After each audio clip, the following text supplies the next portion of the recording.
的娘哎，那不是徐家的大小姐吗？她平日娇细的要命，连贪图都不怎么来过，今儿个咋顶着太阳捡紫菜？哼，还是没人要的新紫菜，摔一跤真摔出邪门了。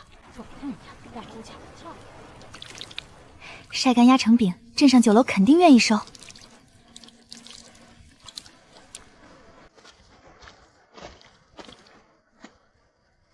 你捡这些做什么？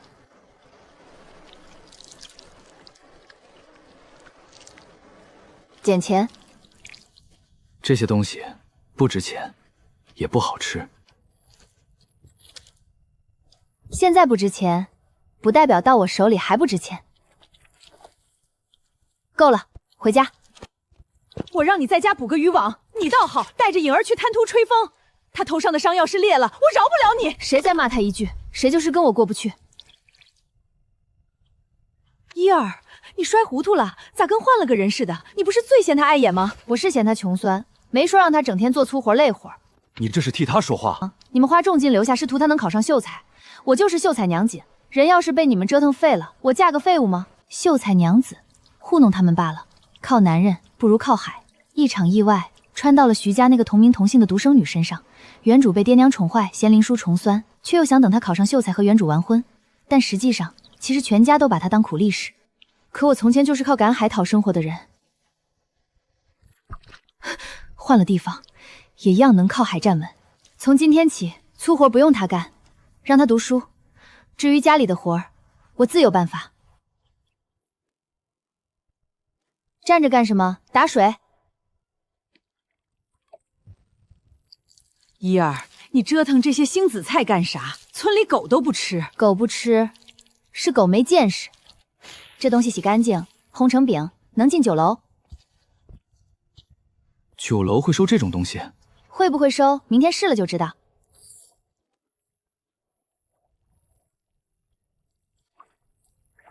别用力揉，揉碎就不成饼了。你懂这些？摔一跤，忽然懂了。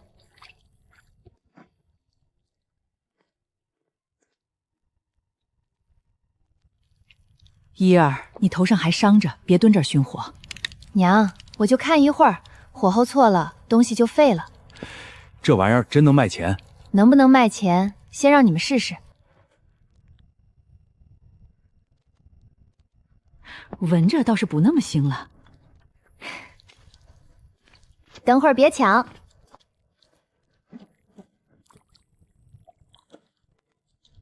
这啥味儿？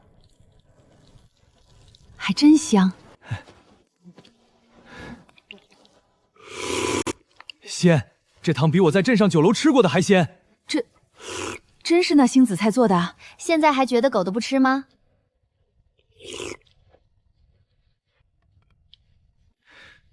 你要拿这个去卖？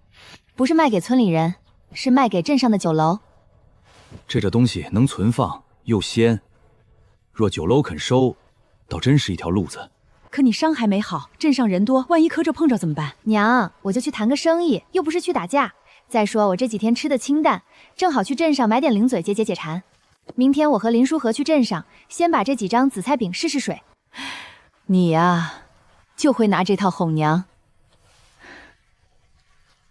明天让林书和跟你去，镇上人多眼杂，他跟着也能护着你。知道了。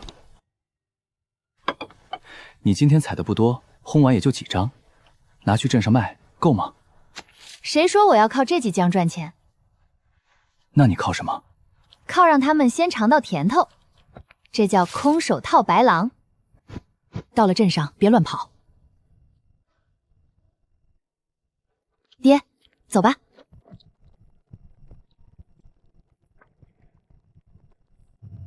我去鱼市卖鱼，5时就在这儿会合，别乱走。知道了。记住，看好他。好。你要去聚仙楼？镇上最大的酒楼，才配得上我第一笔生意。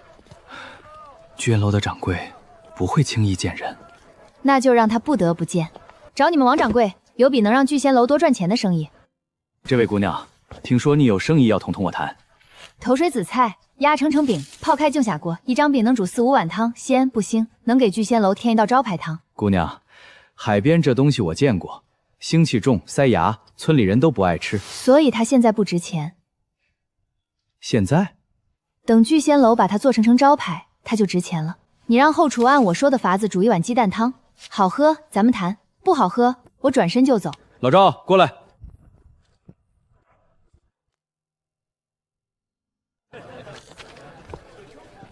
若他尝了不收，你怎么办？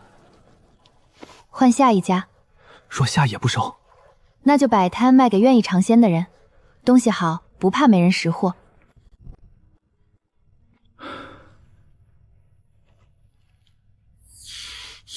什么汤这么咸？不像鱼汤，倒怪香的。我尝尝。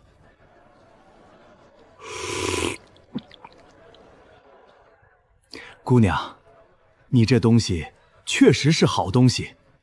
王掌柜现在信了？信。你开个价，这紫菜饼打算怎么卖？3文钱一张。一张饼3文钱，能煮4、5碗汤。你聚仙楼1碗汤卖6、7文，扣掉鸡蛋和柴火也还是稳赚。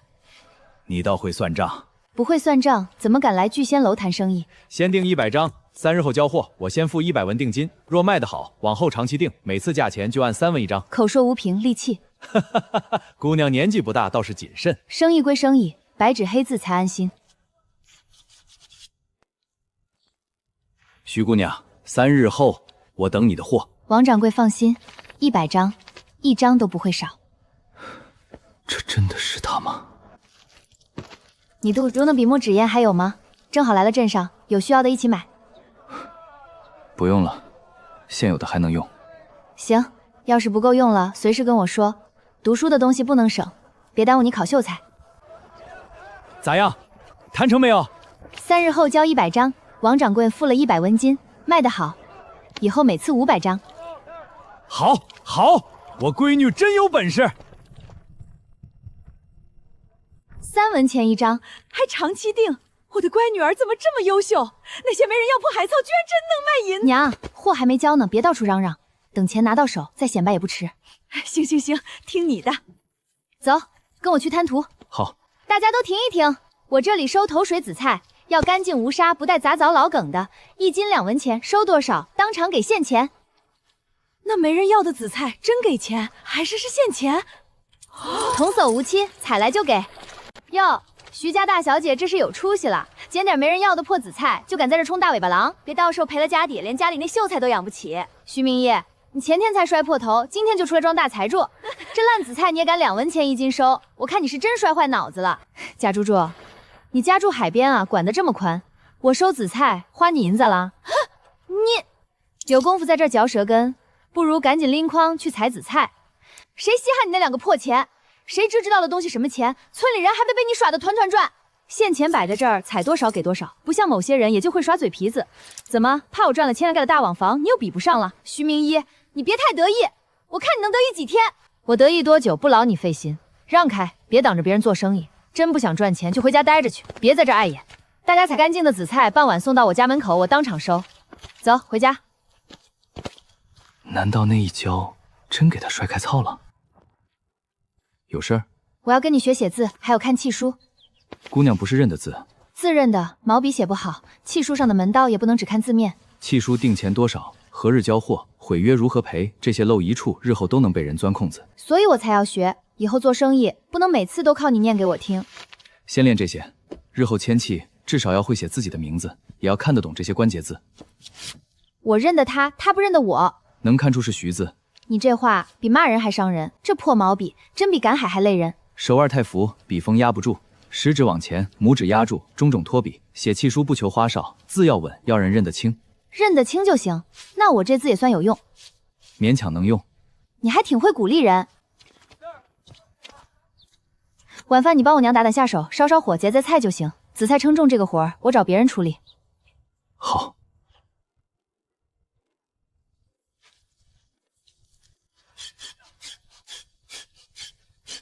哟，徐大小姐，好你个东西！昨天是不是你朝我娘告状，说我偷偷跑出去赶海？我那不是怕你摔着碰着吗？你头上还带着伤呢。少来！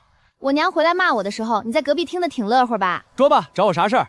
你徐大小姐没事儿，可不会主动跟我说话。我在门口收紫菜，缺个称重的人。包在我身上。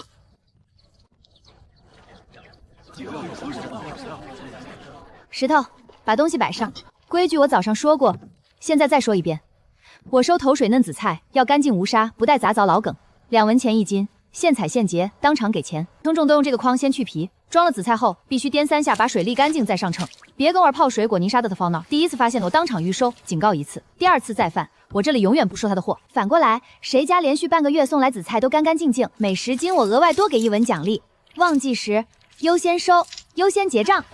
一丫头，快看看婶子这紫菜采的可干净了，都是最嫩的头水紫菜。一丫头，你干啥？好好的紫菜都让你扒拉碎了。我干啥？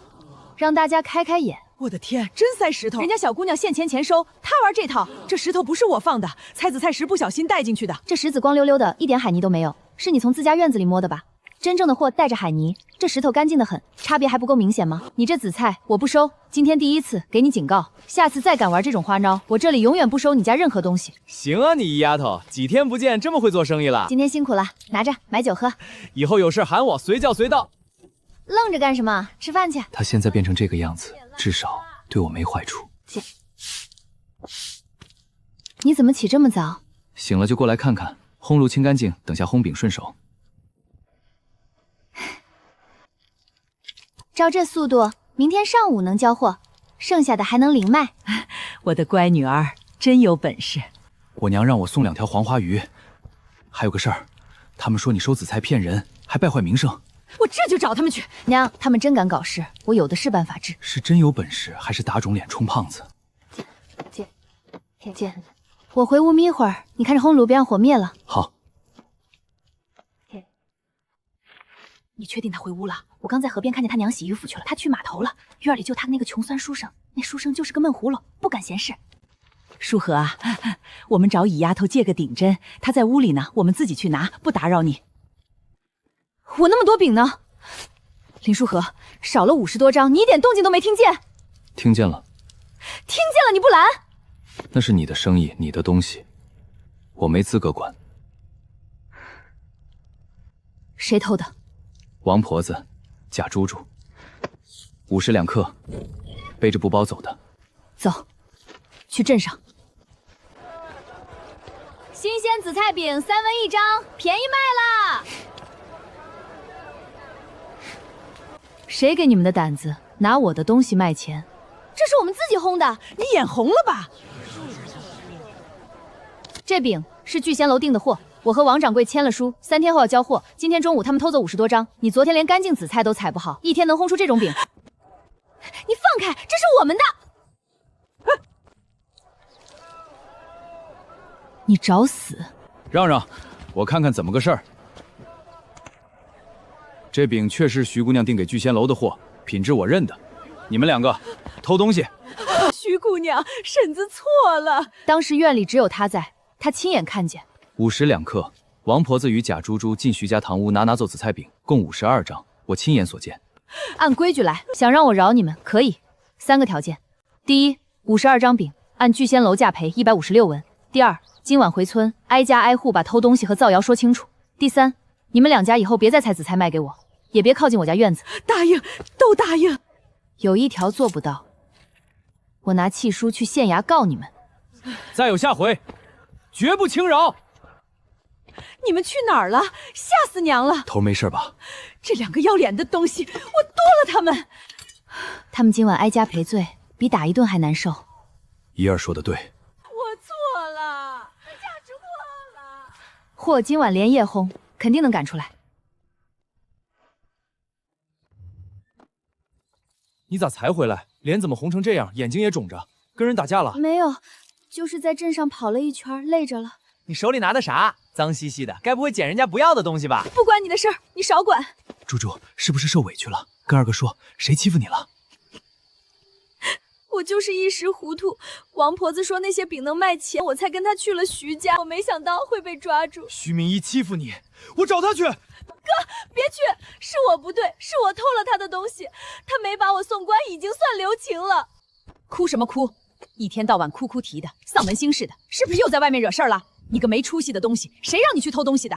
徐明一家现在正风光，你去惹他，是嫌咱家日子太好过是不是？娘，我错了，我再也不敢了。知道徐明一现在收紫菜多少跟着赚钱，你去偷的货他记恨咱家，以后咱们连紫菜都卖不了。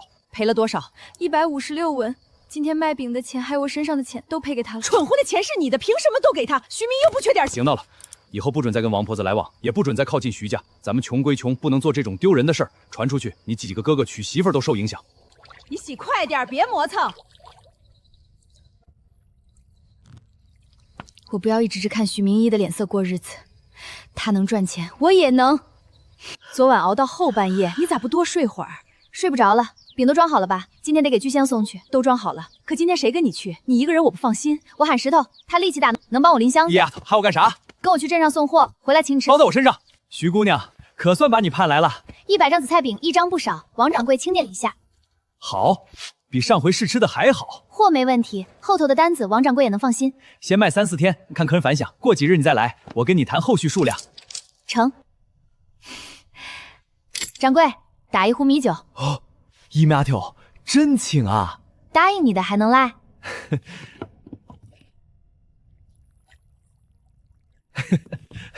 够意思。给你的，上回把点心收在桌角舍不得吃，今天顺手又买了1包。你以前不吃这种点心？甜的吃腻了，换换口味。可出大事了！怎么了娘？谁惹你生气了？还能有谁？村里那帮人又怎么了？我刚在河边洗衣服，听到好几个人在那儿商量，说他们也要去采紫菜烘饼卖，还说紫菜长在海边，谁采就是谁的，凭什么就咱们家能做这生意？这帮人也太不地道了！要不是燕儿想出这个法子，他们谁知道那破菜能换银子？就是啊，现在见咱们赚钱，个个都想分杯羹。要是人人都去做，镇上的酒楼还能要咱们的货吗？咱们还怎么气儿？姨儿，你咋一点都不着急？这生意要是被他们抢了，咱们之前的功夫不都白费了？我急什么？这本来就是意料之内的事儿。意料之内？紫菜长在滩涂上，本来就不是咱们家独有的。谁都能去采，谁都能试着烘饼，我拦不住，也没必要拦。可他们都去卖，咱们的货不就不好卖了？爹娘，咱们跟镇上最大的聚仙楼已经搭上了线，他们就算学着做，最多也就在集市上零散卖一点，抢不了咱们的大头。话是这么说，再说做生意得看长久，紫菜只有眼下这段时间嫩，后面老了，烘出来的饼又硬又腥，他们做不多久。你刚也说了，紫菜就这一阵嫩，他们做不了久，咱们自己不也做多久？头水紫菜就这一季，鲜货老了，谁还会买？就算咱们压得住村里人，也挡不住时节过去。我就知道你们会想到这一层，放心。我既然敢说不碍事，就早把后路想好了。你还有别的法子？自然有，跟我来，我给你们看样东西。紫菜不只能做成饼煮汤，还能做成另一种东西，口感更脆，味道更香，存放的时间更长。就算紫菜稍微老一点也能用。还有这说法？我活了大半辈子，天天在海边打转，怎么从没听说过？你们没听说过的多了，我管那个叫海苔，做出来薄薄一片，又香又脆，直接就能当零嘴吃，价钱能比紫菜饼再翻上1倍。直接就能吃，还能卖更贵。做法和紫菜饼差不多，但是更干，还要薄。等做出来，我再用今天买的香料调点味道往上一抹，烘上一烘，味道就绝了。那你赶紧做一回给我们看看，要是真成了，咱们就不用愁紫菜老了没生意做。这火够不够？再小一点，火急了就焦。海苔最怕强火，幸好那3个月没白熬。这玩意儿要烘多久？先烘到半干，再刷香料水。火候到了，我会说。徐大海、李志贵，开门！是赵老三，还有刘二柱，这帮人来干什么？徐大海、李志翠，开门！别装听不见。徐大海，我们就直说了，有话说话，别往我家院里瞅。那紫菜饼的做法，你家闺女得教给我们。凭什么？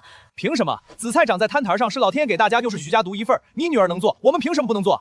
紫菜谁都能采，可把紫菜做饼是我闺女家自己琢磨去。徐大海，我们今天来是给你面子，你明儿就一个撑着，在村里本来就势单力薄，把做法教出来，大家以后都和气。不然，赵老三，你把刚才那话再说一遍。不然怎么样？我们不抢，就是要个公道。你们堵到我家门口，拿我家没儿子说事，逼我教做法，这叫要公道。少说这些，你家靠这东西赚钱，不能自己闷头吃。你们不就是想学紫菜饼，想跟着赚钱吗？是又怎么样？行，我可以教。一儿，我话先说在前头，我教你们是看在同村一场，不是怕们。你们想学可以看一遍怎么做，能不能做成看你们自己的本事。行，看一遍我们就懂了。懂不懂？试过才知道。进来吧。这是啥？咋闻着这么香？你们不是来学紫菜饼的吗？看菜饼，紫菜先淘洗3遍，泥沙、杂藻、老梗都挑干净，再烧厚薄要匀，不能这边厚那边薄。这谁不会？然后进炉烘干，就这么简单？火大了，一炉全成黑炭，一文不值；火小了，烘不透，放2天就发霉。阴雨天不能晒，只能靠烘炉。柴火都是钱，试错2、3回，紫菜废了，柴火耗了，你们家底扛不扛得住？自己心里有数。我能做成，是因为我知道什么时候添火，什么时候减火，什么时候翻面，什么时候出炉，这些不是看一遍就会的，是一次次试出来的。你们想学，我不拦着，只管试。哼，说的玄乎，说不定就是故意吓唬我们。就是，咱们回去自己试，肯定能成。紫菜饼看完了还不走？走就走，谁稀罕赖你家？可算把这帮瘟神送走了。婴儿，你真就让他们这么看？万一他们真做出来了？他们做不出来。你就这么肯定？刚才那几步只是皮毛，真要做好差得远，用不了几天，他们自己就会放弃。话是这么说，可今天他们说的那些话，实在欺人太甚。没儿子怎么了？咱们一儿哪儿点差？没儿子这种话有什么可生气的？以后咱们生意越做越大，手里有银子，名声传出去，谁还敢瞧不起咱们？林叔和烤秀才，咱们做生意也是一条路。等咱们家真的发达了，别人自然会高看一眼。成了，这也太好看了，娘，尝尝。好吃，太好吃了，一点不腥，越嚼越香。喂呀，不错，真不错，这东西拿到镇上去，绝对抢着买。这只是原味，后面我还能调香辣口、芝麻口，路子宽得很。他到底还有多少本事？来的正好，尝尝新东西。好。昨天赵三那帮人走的时候脸色就不对，我总怕他们今天还要来闹事。法子都给他们看了，自己做不成，总不能赖到咱们头上。还真说不准，我刚去村口转了一圈，赵老三家院里围了不少人，地上扔了一堆烘横的紫菜。我就说吧，来就来，咱们开门做生意，赚的是干净钱，难不成他们还能明抢？徐明义，你少在这装糊涂！昨天你给我们看的法子根本就是错的。在我家门口干什么？想闹事？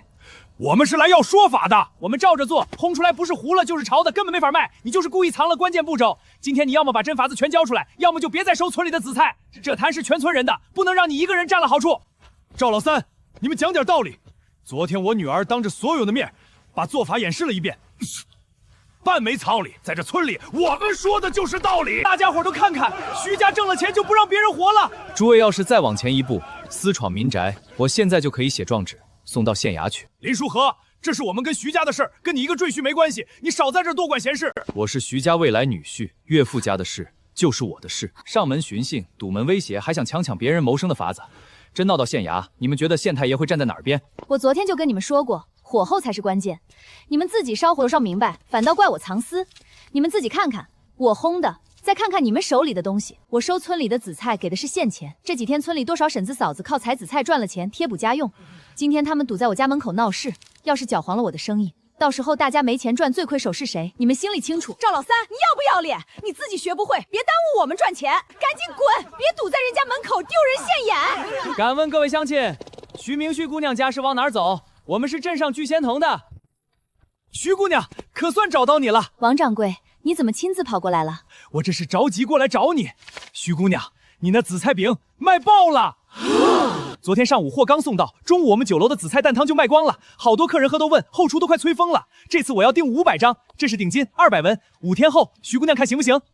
行，没问题。好，好，有徐姑娘句话我就放心了。徐姑娘，这是？没什么，村里乡亲们过来看热闹。王掌柜，进院里喝口水吧，我正好还有个好东西想给你看看。哦，徐姑娘又有新东西，那我可得好好看看。王掌柜，尝尝这个，我管它叫海苔，也是用紫菜做的，不过直接就能当零嘴吃。零嘴？我的徐姑娘，你这东西也太好吃了！王掌柜喜欢就好。这东西在咱们镇上绝对没有，有钱人家的小姐棍子最爱这种稀罕零嘴儿。酒楼餐前上一小碟，也比瓜子花生体面。王掌柜觉得能卖？何止能卖，徐姑娘，这东西你打算怎么卖？能不能只供给我们聚仙楼？海苔比紫菜饼费功夫，要铺得更薄，火候调香料，成本也更高。一小包20片，我给你供下8文钱。8文没问题。你拿到酒楼卖15文一包，绝对有人买。何止15文，20文也有人买。这东西独一份，利润比紫菜饼还大。那王掌柜要多少？先订200包，5天后跟紫菜饼一起交货。要是卖得好，后续再加量。我给你份2的定金，但海苔必须只供给我们聚仙楼。行，没问题。500张紫菜饼，2包海苔，5天后交货，定金先付一半，剩下的交货时结清。海苔独家供给聚仙楼，不得转别家。写得真好，不愧是读书人。王掌柜过奖。徐姑娘，我这就回镇上安排。5天后，我等你的好货。王掌柜慢走。我的天，一儿，这1000就收了1000文定金，这还没交货呢，咱们这生意真的做起来了。我这就去多砍点柴，把烘炉烧得旺旺的。5天500张饼，200包海苔，得抓紧干。光靠咱们几个不够，得多雇几个手脚干净的妇人，帮忙挑紫菜、洗紫菜，还要再搭一个烘炉，提高产量。光靠咱们后院那一个烘炉，真赶不出来。赶不出来，紫菜饼要铺匀，海苔要铺得更薄，一炉就得烘1个多时辰，一天顶多6炉。就算咱们不睡觉，也凑不出这么多货。那可咋办？总不能推了王掌柜的单子吧？这可是好不容易谈下来的长期生意。推肯定不能推，咱们再搭一个大烘炉，就在后院空着那片地，跟原来的并排，2个炉子一起烘，产量直接翻1倍。搭个烘炉可不便宜，青砖耐火泥，还得找会砌炉子的师傅。要搭个大的，指不定得1两银子往上。爹，1两就1两，这钱不是白坏，是投进去生钱的。你想啊，一个烘炉，咱们1个月顶多接2回大单。再说，现在手里有王掌柜给的定金，不会太为难。行，爹听你的，你说搭咱们就搭，不够爹再给你添。你倒是答应得快。这块地够，要按尹丫头说的，比原来那个宽2尺，炉膛也得深一点。能多放2层竹篾吗？能，一次放4层没问题。重的别搬，你身子还没养好。这些不重，重活给我，我力气多。行，明天拉砖就靠你。包我身上。明天一早动工，3天内砌好阴干，绝不耽误你们交货。那就辛苦张叔了。邻里邻居说这干啥？姨丫头，砖窑那边说还有，够用。辛苦，先喝口水，别闭口气拉太急。不累。手上有泥。多谢。书和这字写得好，看着就清楚。他是读书人，这点活自然比咱们细。只是记个数，免得弄错。记着好，后面再扩炉也用得上。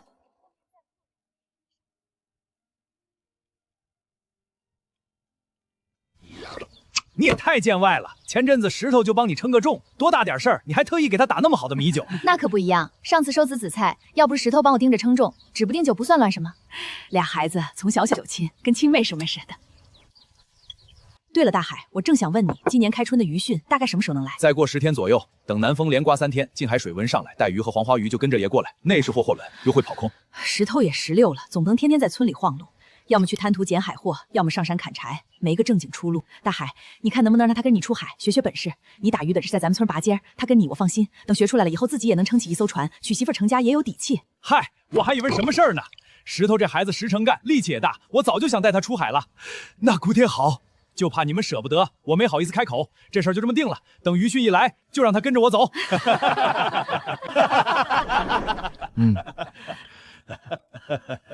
怎么了？不想跟我爹出海？没有。那你这脸色比没抢到酒还难看。就是有点晕船，怕到时候帮不上忙，反倒拖后腿。晕船提前准备姜片含着，能好受点。第一次远海，怕也正常。张婶儿娘，我正有事想找你们俩帮忙。什么事儿？你说。现在订单一下多了这么多，光靠咱们一家连轴转也赶不出来。我想在村里找几个踏实肯干的妇人过来帮忙挑紫菜里的杂枣、洗泥沙，还有铺竹篾。这倒是该找人。工钱怎么算？按天算，1天15文，当天干完当天结。干得好，干满10天再额外给5文奖励。1天15文，那这除了做家务带孩子，就去滩涂捡点小海货，一天下来顶多5、6文。你这15文还当天结，谁不愿意？但人得挑好，手脚不干净的不要，爱嚼舌根的不要，偷懒耍滑的不要，最好是家里没什么拖累，能天天过来上工。这事儿包在我和你娘身上，我俩下午就去村里转一圈，保准给你挑干活麻利的，爱谦平音嘴碎的一概不要。要不要先试工？有的人嘴上说的好听，干起来不一定行。要施工，先试半天，干活麻利的留下，不行的也给2文辛苦钱，不亏待人。成。还有一条，过来上工的人不能往外传海苔做法和配方，这点提前说清楚。谁要是乱传，直接走人。以后徐家的活永远不用。没问题，这个必须说清楚，我跟他们讲明白。他待谁都这样近吗？刘家嫂子可以，男人腿坏了，家里2个孩子全靠她撑着，人本分，手也快。陈寡妇也行，她采来的紫菜次次干净，人话少，不惹事儿。这种可以优先。赵婶呢，她手脚是快，就是嘴碎，嘴是真碎，东家长西家短的。可以试半天，干活不偷懒，嘴严点就留。要是管不住嘴，直接打发走。今晚都别走，留下吃饭。我让知醉炖条鱼，咱好好喝杯。这有多不好意思？有什么好意思的？都留下。那我去帮你打下手。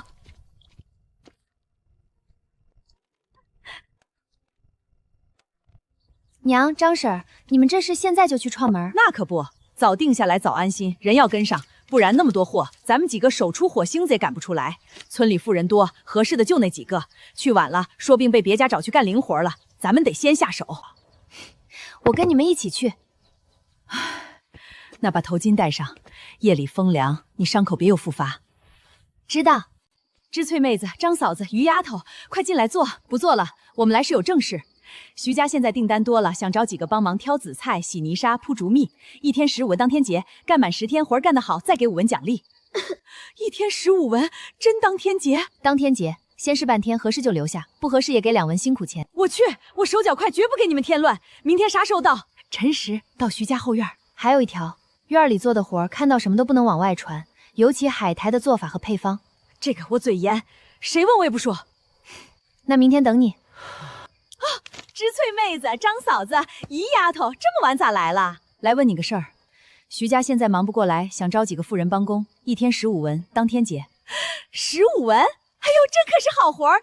我去，我肯定去。先别急着应，要事半天工，活做得细才留。细，我最细了，我这双手挑根头发都能看见。还有一条，嘴要严，在徐家干活，看见什么、听见什么都不能往外说，尤其海苔做法和配方。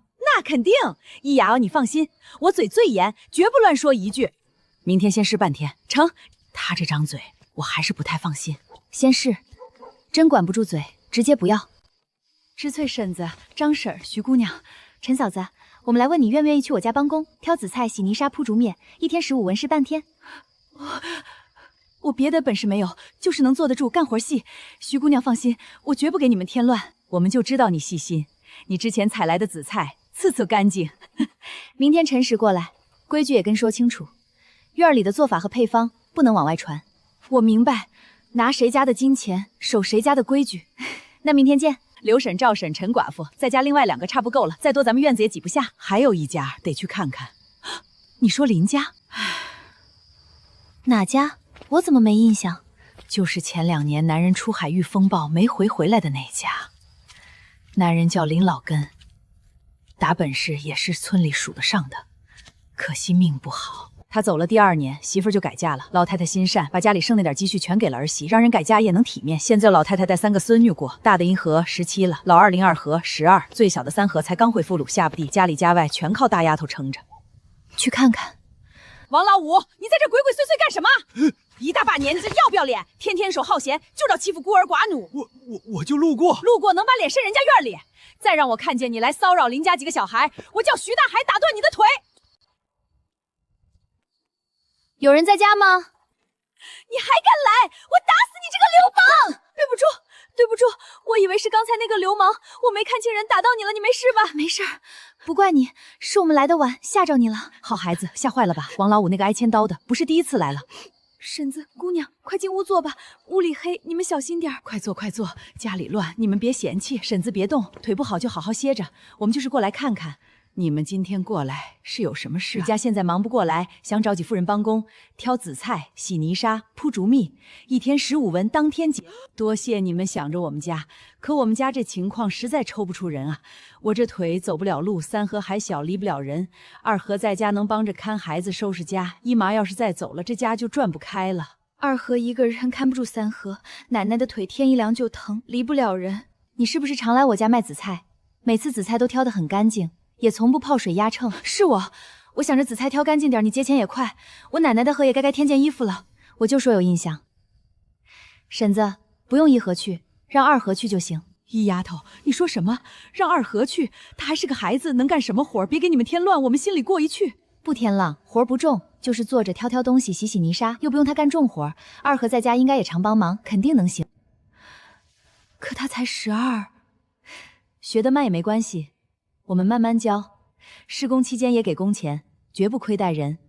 许姑娘，我能去，我会好好干活，我挑菜、洗东西都快，绝不偷懒，也绝不乱说话。你让我去吧。行，明天辰时到我家后院找我娘，中午管一顿饭，不用自己带。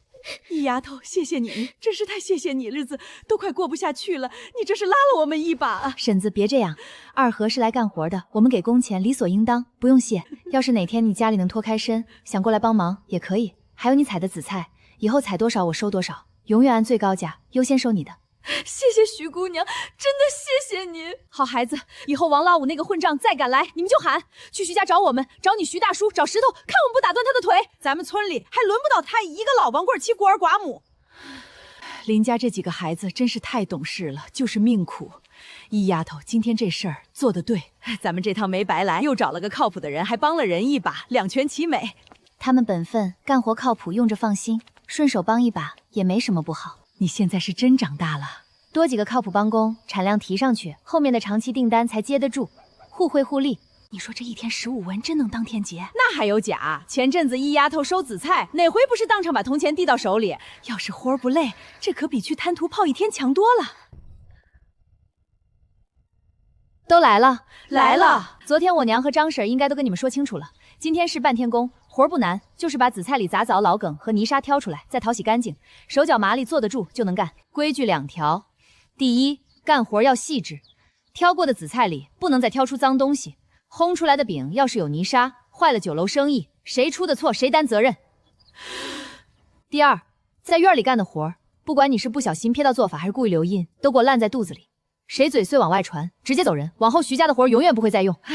明白明白，都听明白了吗？听明白了。殷丫头放心，我们肯定好好干，绝不给你添乱。你说咱们东家也是奇怪，家里放着个识字书生不用，反倒花钱雇咱们干活。那林书和看着瘦，干点轻活总没问题吧？我看他天天读书，跟个大少爷似的。殷丫头也真能染，干活吧。还有啊，他跟隔壁张石头也太近了，天天喊石头过来帮忙。一个有未婚夫的姑娘家，天天跟大小伙子混在一起，也不怕村人说闲话。道士，你手里的活干完了？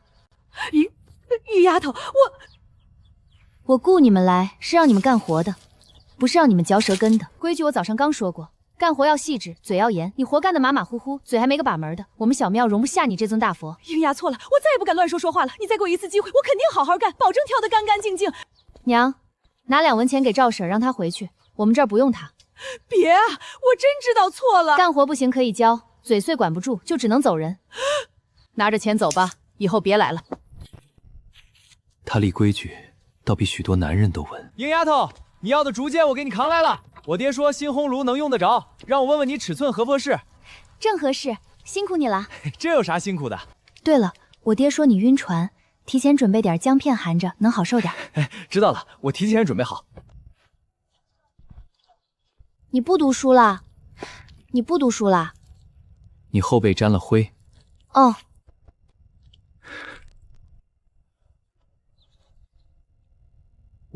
我的笔坏了，可能要买根新的。行，我知道了，过2天供货我再给你买。现在你先将就用着。谢谢。客气什么？刘婶、陈嫂子，还有你们2个留下，林二和也留下。谢谢徐姑娘，我一定好好干。西丫头放心，我们肯定不偷懒。今天是试工，留下的也先按半天结，下午愿意继续干的就留下吃饭，接着做。多谢徐姑娘。这下好了，人手够了，新烘炉也能用了。这2天建炉子进度也没落下，照现在这样，规定时间能完工。路上慢点，别赶太急，箱子可得看牢了，这都是钱。放心，有石头跟着，路上出不了岔子。婶子放心，我眼睛都不眨一下。我去镇上交货，中午前应该能回来。家里的紫菜你帮着看着点，别再像上次那样了。路上小心。你的比我记着呢，今天一并买回来。有劳姑娘。走了。怎么了，叶苗条？没事儿，看看。假猪猪？不是吧？他这饼咋跟你做的这么像？上次他偷饼被抓才几天，怎么就做出来了？咱要不要过去问问？他这明摆着抢你生意啊！不用，不用。他愿意卖就卖，各凭本事吃饭。咱们先去聚仙楼交货，别让王掌柜等急。紫菜饼守不住了，海苔不能漏。好，太好了，这品质一如既往，我算是彻底放心了。500张赠名200包海苔，一样不少。仔细点，清完直接入库，后厨那边早就等急了。徐姑娘，新一批货半个月之后送来就行，海下次可以多做一些，我这边能要下。不过有件事，我想跟王掌柜提前说一声。姑娘请说。这紫菜饼和海苔的方子都是我自己点琢磨出来的，现在街上已经有跟风摆摊的了，虽然品质大多跟不上，但保不齐以后有人拿劣质货冒充我的名头，坏了聚仙楼的招牌。想在契书上补一条，往后这2样东西我只独家供给聚仙楼一家，王掌柜这边也只收我一家的货。没问题，当然没问题。重新拟一份契书，把徐姑娘刚才说的独家供货写进去。聚仙楼只收徐姑娘家的紫菜和海苔，不收旁人的仿货。是，徐姑娘，我们酒楼最大的对手是福顺楼，他们要是打听到你家，你可千万别松口，尤其有什么新品，一定先找我。王掌柜放心，和你合作，我放心。这样就稳妥了。稳妥些，生意才能做长。徐明义，你能做的我也能做，那就好好卖。他都挑衅到脸上了，你真不生气？生气能让他不卖吗？那倒不能。那就别把力气浪费在吵架上。他现在是零卖，后面肯定会想找酒楼供货。聚仙楼这条路我已经锁死了。所以你刚才才补气数？抢生意不是看谁嗓门大。货交完了？交完了，货款也结清了。丫头，我先回去了啊。辛苦你，回去歇着吧。你要的笔，我挑了支狼毫的，写字应该顺手。多谢姑娘。不用这么客气，以后有什么需要直接提就行。你回来的时候脸色不太好，可是镇上出了什么事？路上撞见贾猪猪摆摊卖紫菜饼了。他做出来了？不只是做出来，饼的品相几乎跟我这边持平。他不是前几天才偷咱家饼被抓，所以他这几天没闲着。他能在这么短时间做出产品，应该是之前偷饼，或者混在赵老三那群人里时留心了饼的品相和做法，这几天一直在试错。他现在只摆摊零卖，是产量跟不上。等他把烘炉和人手配齐，下一步一定会去找镇上其他酒楼。那不就真抢生意了？那你觉得我该怎么防？先锁死聚仙楼的独家合作，再把海苔的口味做出花样，拉开差距。紫菜饼谁都能学，海苔的调味和火候不是谁都能学走。只要你东西独一份，生意就跑不了。不错，正所谓人我有，人有我优，孺子可教，孺子可教。先吃饭，饭快凉了。我手头的书和旧卷都看得差不多了，这几天再从头到尾温习一遍，就得去镇上艺术找先生拿新的课业。先生是之前教你考童生的那个老秀才？是，先生手里有不少网的范文和批注，我过去借来抄一遍，再讨教几个问题，对考秀才有用。行，过2天我去镇上办事，顺便带你过去。多谢姑娘。谢什么？你现在也算家里一份人，这些都是该当的。考秀才真不是轻松事，笔墨纸砭哪样不要钱？就你这支狼毫笔，在镇上正经铺子要30文，差一点的也要10文。读书原本就费钱。若没有先生，当年我连那道门都摸不到。你能在义市跟老秀才学，不用花那么多钱，已经省了不少。等往后生意再做大些，我给你多备点好纸好墨，不用总凑合用。姑娘不必为我破费，现有这些已经够用。够用归用，好东西写出来的字都不一样。等我把牌子立起来，钱赚稳了，自然不会亏着你。牌子？我打算给咱家的紫菜饼立个名号，就叫徐记。去衙门备案，把这牌子落定。立牌匾？差不多。现在街上已经有人学做饼，往后防的只会备了案，往后包装上都印徐记。时间久了，客人心里就会记住，想买紫菜饼和海苔，会先想起咱们家。姑娘考虑的周全。不周全不行。贾猪猪那饼已经做得有模有样，再过些日子他肯定会找别的酒楼谈供货，到时候咱们再动手就晚了。旁人只想着学着做东西，姑娘却已经在铺后路。没办法，我总不能只盯着眼前这点紫菜饼，用不了多久谁都能挤上来。姑娘说的是。你去艺署找先生拿课业，大概待多久？先生那边地方小，不方便留客，顶多借些书，我拿回来抄录一部分，再向先生讨教几个问题。早上去，下午能回。那正好，后天我去衙门备案，顺便带你一起去。你办你的事儿，我弄我的牌子，互不耽误。都听姑娘安排。回来的时候再买油脂和香料。海苔接下来要多做几种口味，原味、香辣、芝麻，料都得备足。姑娘如今一天到晚脑子里都是生意，不想生意想什么？想钱怎么来？也是。说起来，你到徐家这么久，好像一直没提过家里的事。你家离这儿不算近，但也不算太远。要是想回去看看，我可以给你放2天假，再拿几十文钱路费。家里人要是知道你现在安稳读书，不用干重活，应该也会放心。暂时不太想回去。不想回去？是家里对你不好，还有什么难处？回去反倒麻烦，在这儿读书干活，安安稳稳的，比回去省心。行，你不想回就不回，反正这儿也是你的家。等往后你想回去了，随时跟我说，路费和时间我都给你安排。多谢姑娘体谅。谢就不易了。再说了，你要是真回了家，万一为家里人绊住耽误考学，我之前投在你身上的笔墨钱不就白费了？姑娘放心，我不会耽误课业，也不会辜负姑娘这番心意。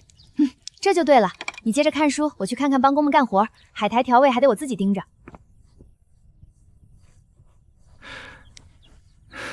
这儿也是我的家。爹娘，这离余韵还有好几天呢，你们咋准备的这么早？早准备早省心，眼看就要到上巳节了，哪能拖到最后？上巳节？娘，你说镇上要办庙会？肯定办。每年上巳节前后，镇上庙会最热闹，四里八乡的人卖诗卖小玩意儿的，一天能不少钱。祭完海神，村里不少去镇上赶庙会，手里有点闲钱，就愿意买稀罕零嘴儿。你那海苔摆上一天，说不定比卖给聚仙楼还赚。那我明天一早就去准备。这庙会咱们必须去。你也觉得能卖？不光卖紫菜饼，还得多做几种口味的海苔，原味、香辣、芝麻都备上，包成小份儿，方便客人拿着吃。这主意好。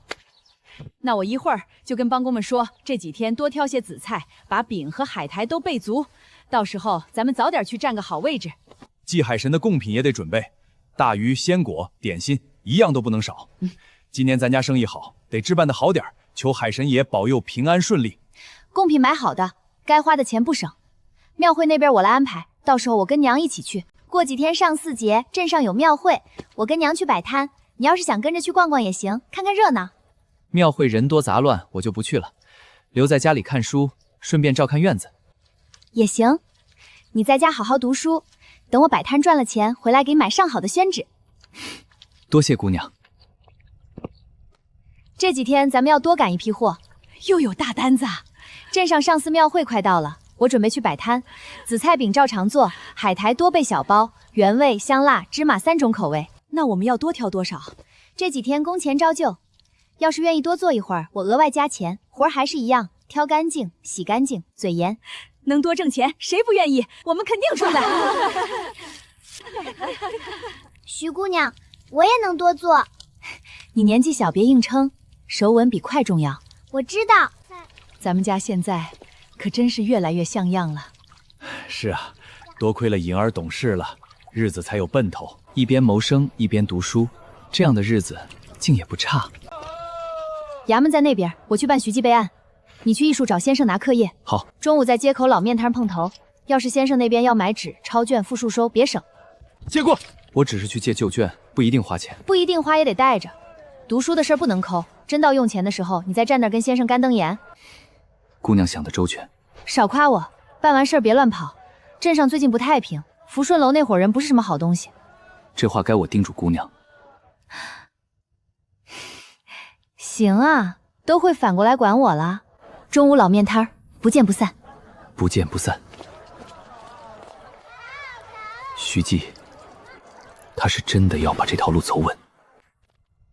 商浩明，徐记，做紫菜饼、海苔，还有海货吃食。往后镇上登记在册的徐记就这一家，有人冒用名号，你拿这张碎纸来告。多谢。寺庙会上好香烛贡品嘞。叉哥，庙会摊位在哪里租？城隍庙旁边市坛公所，凭回执办。正街人最多，3日120文，侧街80，巷口50，庙口附近还剩一个。就这个。哼，正街贵，贵有贵的道理。庙会当日辰时前到场，不得占道，不得哄抬物价。起争执，来公所调停。记下了。根基没丢，县市府市你皆是第一，院士也该往暗手上争。这几篇拿回去抄，批注也看，看不懂的下次来问。老板，2碗春面，多加1勺葱花。好嘞。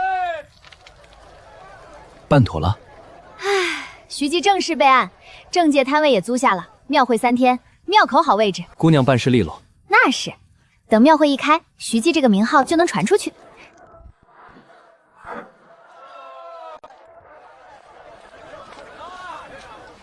老板，也来1碗面。生意不错，托你的福。上次偷你饼是我不对，我认，事情过去了。我不是专门来道歉，我是想说清楚，今天我坐在这儿，凭着自己起早贪黑试出来的手艺，不是偷来的。法子本就是徐家琢磨出来的，你也是借着看热闹偷学。你们当众演示过，不算偷。后面怎么控火，怎么压饼，是我一炉一炉试出来的。我没看不起你，能做起来是你的本事。那我也把丑话说前头，后面我不会手软，我会做出比你更好的饼，抢镇上的生意。放马过来！你们干什么？今天是他，明天就是徐记。姑娘若是不想管，现在走也没人说什么。这是今天不摁住，庙会上他们就敢来砸我的摊。住手！哪儿来的丫头片子，也敢管福顺楼的事儿？你们福顺楼真有本事，聚仙楼动不了，就来砸小姑娘的摊。一个小白脸也敢挡道？动手算什么本事？有这功夫，不如回去想想，为什么聚仙楼最近生意那么好？你们只能在街上撒野。聚仙楼关我们什么事儿？没关系，聚仙楼卖紫菜蛋汤、海苔零，客人排着队去。你们福顺楼没有，就砸卖紫菜饼的小摊。你们这是看不上，还是眼红的睡不着？这姑娘能做出好饼，说明手艺不差。你们要真有脑子，就该好好谈供货，把东西收到楼里卖。结果上来就砸，把能赚钱的路往外踹。今天算你运气好，以后别再让我看见你摆摊儿，见一次砸一次。你为什么帮我？我们明明是对手。我不是帮你，是帮我自己。福顺楼今天砸你，明天就能砸我。姑娘留步，我们掌柜的有请，想跟姑娘谈一笔生意。岳父岳母应日是去忙祭海神的事了。你帮我写几个徐记字样，要醒目好看，以后印在包装上。好。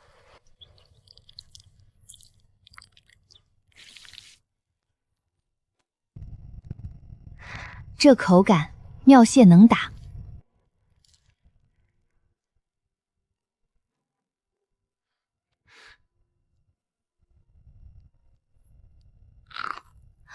成了！哎呦，什么东西这么香？看把你美的！芝麻夹心，娘尝尝。好吃，又香又甜，这在庙会上肯定卖得动。这东西比普通海苔更有滋味，多烘点。姑娘看看哪款合用？就这个，一眼能看清，印在油纸包上合适。书和这字是真好看，以后咱家契书包装都交给你写。岳母过奖。庙会3天你们歇着，但今晚、明晚要多干半宿，把庙会的货备足。加班工钱照算，每人再额外多给5文，算假期福利。喜丫头，你也太大方了，我们肯定好好干。谢谢徐姑娘。你们干活踏实，我自然不会亏待。以后生意稳了，工钱还能再涨。姑娘，这是什么？以前没见过。新出的海苔零籽儿，庙会上独一份儿，尝尝。小包5文，大包10文。紫菜饼4文1张，买3张送1张。这个，再给小爷爷来10大包，稍慢些吃。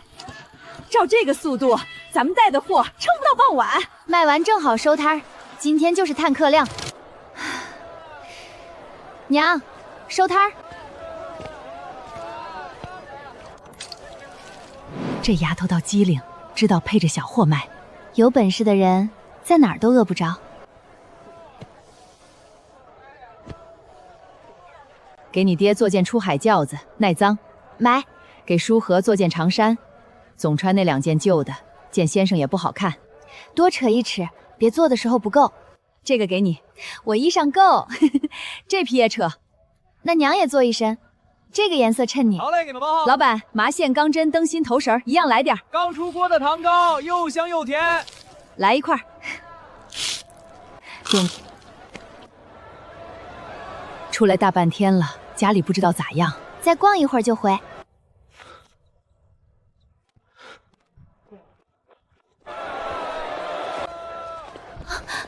对不住，姑娘自便。公子别急着走，看公子风姿，定是位读书人。